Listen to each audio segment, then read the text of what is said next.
महाराष्ट्र नवनिर्माण सेनेचे अध्यक्ष राज ठाकरे हे महाराष्ट्रभर दौरा करत आहेत। विधानसभेच्या अनुषंगाने त्यांचा महाराष्ट्रामध्ये दौरा सुरू आहे। त्याच अनुषंगाने त्यांनी पक्षप्रमुख पक्षनिरीक्षक पाठवलेले आहेत नांदेड जिल्ह्यामध्ये। आपल्यासोबत नांदेड जिल्ह्याचे पक्षनिरीक्षक आहेत, आपण त्यांच्याकडनं जाणून घेऊया। काय सांगाल, उद्या राज ठाकरे यांचा नांदेड दौरा आहे, महाराष्ट्रभर ते दौरा करत आहेत, उद्या ते नांदेडमध्ये येणार आहेत, कशा पद्धतीनं तयारी करण्यात आली? नमस्कार TV9। माननीय राजसाहेब ठाकरे यांचा नांदेड शहरामध्ये 7 तारीख आणि 8 तारीख ह्या दिवशी साहेबांचा दौरा आहे। सगळ्यात पहिले तर आम्ही माननीय राजसाहेबांचं नांदेड शहरामध्ये आम्ही अतिशय जल्लोषाच्या वातावरणामध्ये ढोल ताशा फटाक्याच्या गजरात आम्ही स्वागत करणार आहोत। 7 तारखेला माननीय राजसाहेबांचं स्वागत झाल्यानंतर 8 तारखेला सकाळीच 9 वाजता गेस्ट हाऊसला आम्ही मीटिंगचं सत्र आम्ही सुरू करणार आहोत।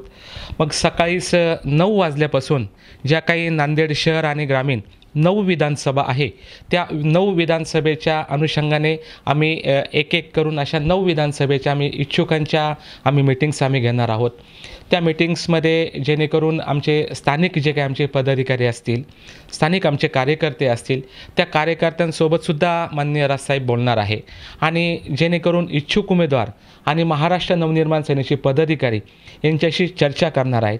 प्रथम प्राधान्य माननीय राजसाहेबांनी तसं आदेशित केलं आहे की आपल्या पक्षामध्ये कोणी इच्छुक आहे का, त्याच्याशी माननीय राजसाहेब बोलणार आहे आणि त्यानंतर बाकीच्या गोष्टीचा साहेब विचार करणार आहे। आपण आढावा घेतला आहे 9 विधानसभेचा, नेमकं काय आपल्याला आढळून आलं, नेमकं काय परिस्थिती आहे? ज्यावेळेस निरीक्षक म्हणून मी नांदेड शहरामध्ये आल्यानंतर मी 9 विधानसभेचा आढावा घेतला आणि आढावा घेतल्यानंतर एकंदरीत बघितलं तर आज जर तुम्ही बघितलं तर राजकारणाचा अक्षरशः चिखल झालेला आहे आणि आज जर तुम्ही बघितलं तर एक आशेचा किरण म्हणून माननीय राजसाहेबांकडे संपूर्ण जनता बघते आहे आणि ह्या 9 विधानसभेमध्ये आम्हाला अतिशय आशादायक चित्र आम्हाला दिसलेलं आहे आणि निश्चितच ह्या नांदेड शहरामधला जो विधानसभेचा निकाल लागणार आहे याच्यामध्ये महाराष्ट्र नवनिर्माण सेना चमत्कार करेल आणि एक वेगळा निकाल ह्या महाराष्ट्रामध्ये लागेल अशी आम्ही अपेक्षा आम्ही व्यक्त करतोय। कारण की ज्या माध्यमातून आमचे जे काही पदाधिकारी आहे, आमच्या पक्षाकडं जे काही इतर बाहेरचे जे काही उमेदवार आहे ते येऊ इच्छिता, निश्चित त्यांचंसुद्धा आम्ही स्वागत करणार आहोत। दुसरे पक्ष आहेत, कुठले पक्ष आहेत, कोणते पक्ष आहेत जे की तुमच्या संपर्कात आहेत विधानसभेच्या उमेदवारीबाबत? चर्चा होते की इतर पक्षसुद्धा आहेत की महाराष्ट्र नवनिर्माण सेनेमध्ये ते प्रवेश करणार आहेत आणि विधानसभेच्या उमेदवारीबाबत आपल्याशी बोलणं झालं किंवा चर्चा अशी होते, नेमकं काय सांगाल? खरोखर आनंदाची गोष्ट आहे की आज जर तुम्ही बघितलं तर नांदेड शहरामध्ये 9 विधानसभेचा आम्ही आढावा घेतला आणि आढावा घेतल्यानंतर दिग्गज पक्षामधले जे काही उमेदवार आहे हे आमचे शहराध्यक्ष असतील, आमचे जिल्हाध्यक्ष असतील, यांच्या संपर्कामध्ये आहे आणि आमच्याही ते संपर्कामध्ये आहे। जिल्हाध्यक्षांनी तसं माझ्याशी बोलणं करून दिलेलं आहे आणि बोलणं केल्यानंतर एक खूप आशादायक चित्र या नांदेड शहरामध्ये उभं राहणार आहे। निश्चित नजीकच्या काळामध्ये ते उमेदवार आम्ही तुम्हाला आमच्या महाराष्ट्र नवनिर्माण सेनेच्या व्यासपीठावरती तुम्हाला बघायला मिळतील। सत्ताधारी पक्षातले आहेत, विरोधी पक्षातले आहेत का इतर कुठल्या पक्षाचे आहेत? 100% सत्ताधारी पक्षामधले पण आहे, विरोधी पक्षामधले पण आहे आणि राजसाहेबांचं नेतृत्व आहे, कोण मान्य करणार नाही? राजसाहेबांकडे यायला सगळेजण इच्छुक आहे आणि साहेब ज्याच्यावरती हात ठेवतील तो 100% ह्या नांदेड शहरामधून आमदार होणार आहे। इतर पक्षाचे जे नेते आहेत, पदाधिकारी आहेत, ते सुद्धा मनसेकडनं उमेदवारीबाबत संपर्कात असल्याचं पक्षनिरीक्षक यांनी सांगितलेलं आहे।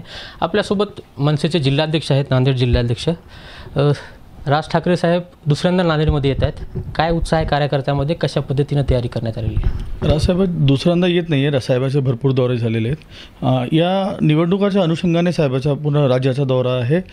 विधानसभेचे जे इच्छुक उमेदवार आहेत त्यांची मुलाखती साहेब घेणार आहेत या दौऱ्यामध्ये आणि जवळपास पक्षाचे निरीक्षक म्हणून आलेले कोंबडे साहेब यांनी 8 दिवस अगोदर 6-7 दिवस अगोदर पक्षाची बैठक घेतली होती आणि इच्छुक उमेदवारांची मुलाखतसुद्धा घेतलेली होती।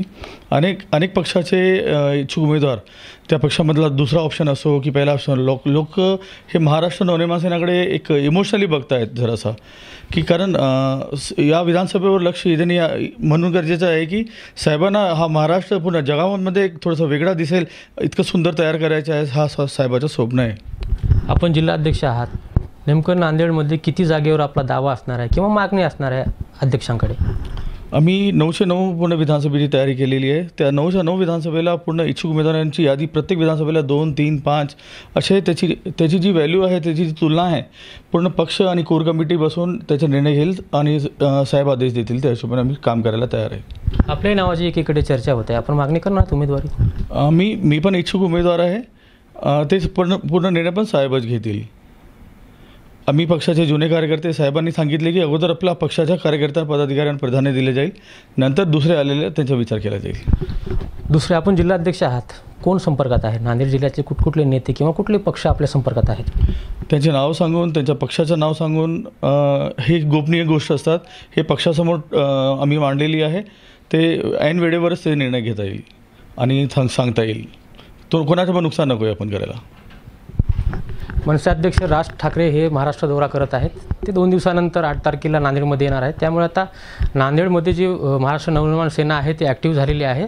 येणाऱ्या विधानसभेच्या अनुषंगाने मनसे नांदेड जिल्हा महाराष्ट्र नवनिर्माण सेनेच्या वतीने जोरदार तयारीसुद्धा करण्यात आलेली आहे. यशपाल भोसले, TV9 मराठी, नांदेड.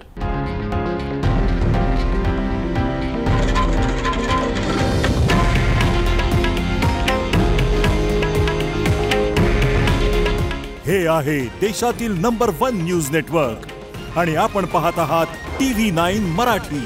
काळजी तुमची, हित महाराष्ट्राचं.